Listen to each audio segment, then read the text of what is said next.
श्रीमद्वाल्मीकि रामायण युद्धकांड अध्याय 18। भगवान श्री राम का शरणागत की रक्षा का महत्व एवं अपना व्रत बताकर विभीषण से मिलना। वायुनंदन हनुमान जी के मुख से अपने मन में बैठी हुई बात सुनकर दुर्जय वीर भगवान श्री राम का चित्त प्रसन्न हो गया। वे इस प्रकार बोले, मित्रों, विभीषण के संबंध में मैं भी कुछ कहना चाहता हूँ। आप सब लोग मेरे हित साधन में संलग्न रहने वाले हैं, अतः मेरी इच्छा है कि आप भी उसे सुन लें। जो मित्र भाव से मेरे पास आ गया हो, उसे मैं किसी तरह त्याग नहीं सकता। संभव है उसमें कुछ दोष भी हों, परंतु दोषी को आश्रय देना भी सत्पुरुषों के लिए निंदित नहीं है, अतः विभीषण को मैं अवश्य अपनाऊंगा। वानरराज सुग्रीव ने भगवान श्री राम के इस कथन को सुनकर स्वयं भी उसे दोहराया और उस पर विचार करके ये परम सुंदर बात कही। प्रभो, ये दुष्ट हो या अदुष्ट, इससे क्या है, तो यह निशाचर ही। फिर जो पुरुष ऐसे संकट में पड़े हुए अपने भाई को छोड़ सकता है, उसका दूसरा ऐसा कौन संबंधी होगा जिसे वह त्याग न सके। वानरराज सुग्रीव की यह बात सुनकर सत्य पराक्रमी श्री रघुनाथ जी सबकी ओर देखकर कुछ मुस्कुराए और पवित्र लक्षण वाले लक्ष्मण से इस प्रकार बोले, सुमित्रानंदन, इस समय वानरराज ने जैसी बात कही है, वैसी कोई भी पुरुष शास्त्रों का अध्ययन और गुरुजनों की सेवा किए बिना नहीं कह सकता। परंतु सुग्रीव, तुमने विभीषण में जो भाई के परित्याग रूप दोष की उद्भावना की है, उस विषय में मुझे एक ऐसे अत्यंत सूक्ष्म अर्थ की प्रतीति हो रही है, जो समस्त राजाओं में प्रत्यक्ष देखा गया है और सभी लोगों में प्रसिद्ध है। मैं उसी को तुम सब लोगों से कहना चाहता हूँ। राजाओं के छिद्र दो प्रकार के बताए गए हैं, एक तो उसी कुल में उत्पन्न हुए जाति भाई और दूसरे पड़ोसी देशों के निवासी। ये संकट में पड़ने पर अपने विरोधी राजा या राजपुत्र पर प्रहार कर बैठते हैं।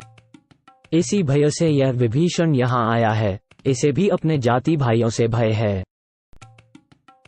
जिनके मन में पाप नहीं है, ऐसे एक कुल में उत्पन्न हुए भाई बंधु अपने कुटुंबीजनों को हितैषी मानते हैं, परंतु यही सजातीय बंधु अच्छा होने पर भी प्रायः राजाओं के लिए शंकनीय होता है। रावण भी विभीषण को शंकों की दृष्टि से देखने लगा है, इसलिए इसका अपनी रक्षा के लिए यहाँ आना अनुचित नहीं है। अतः तुम्हें इसके ऊपर भाई के त्याग का दोष नहीं लगाना चाहिए। तुमने शत्रुपक्षीय सैनिक को अपनाने में जो ये दोष बताया है कि वह अवसर देखकर प्रहार कर बैठता है, उसके विषय में मैं तुम्हें यह नीति शास्त्र के अनुकूल उत्तर दे रहा हूँ। सुनो,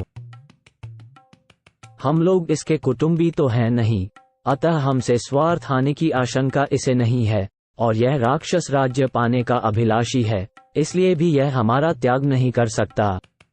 इन राक्षसों में बहुत से लोग बड़े विद्वान भी होते हैं, अतः वे मित्र होने पर बड़े काम के सिद्ध होंगे, इसलिए विभीषण को अपने पक्ष में मिला लेना चाहिए।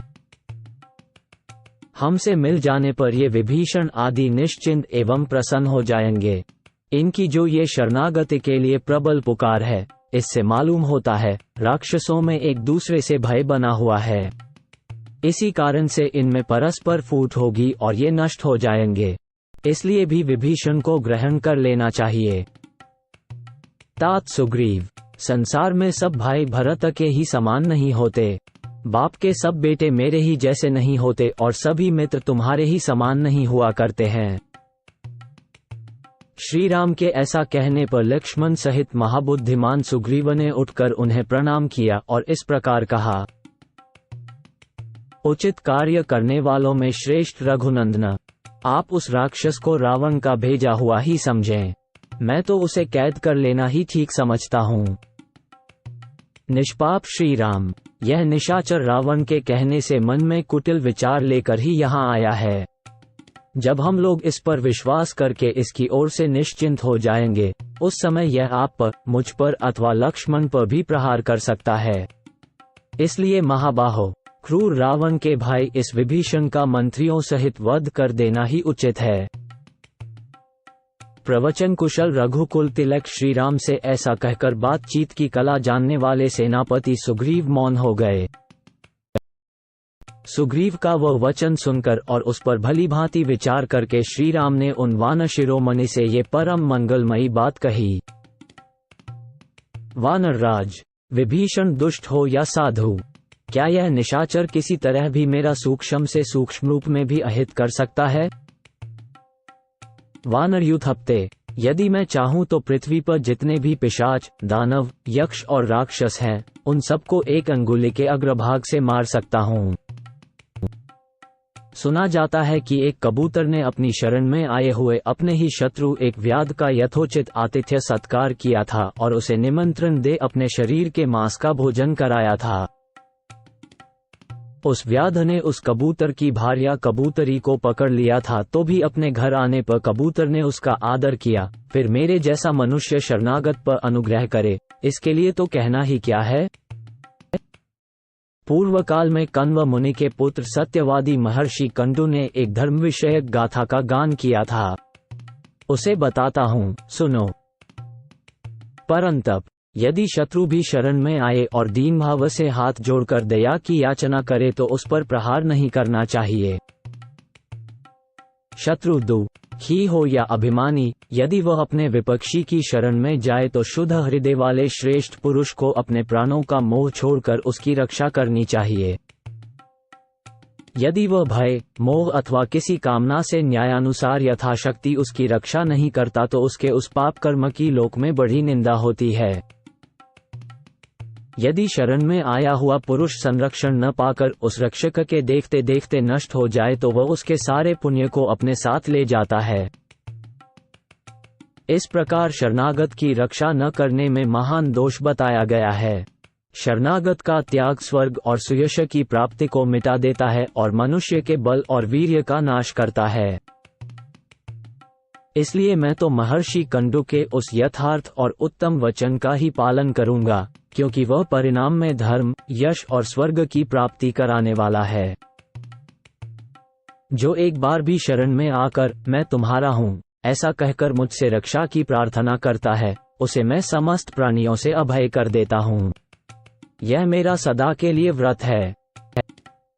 अतः कपिश्रेष्ठ सुग्रीव, वो विभीषण हो या स्वयं रावण आ गया हो, तुम उसे ले आओ।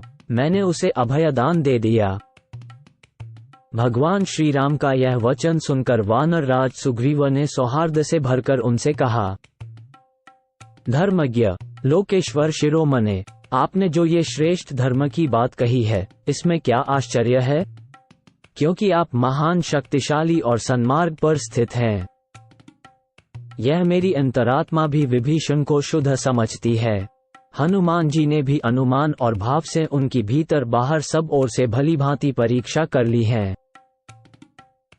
अतः रघुनंदन, अब विभीषण शीघ्र ही यहाँ हमारे जैसे होकर रहें और हमारी मित्रता प्राप्त करें।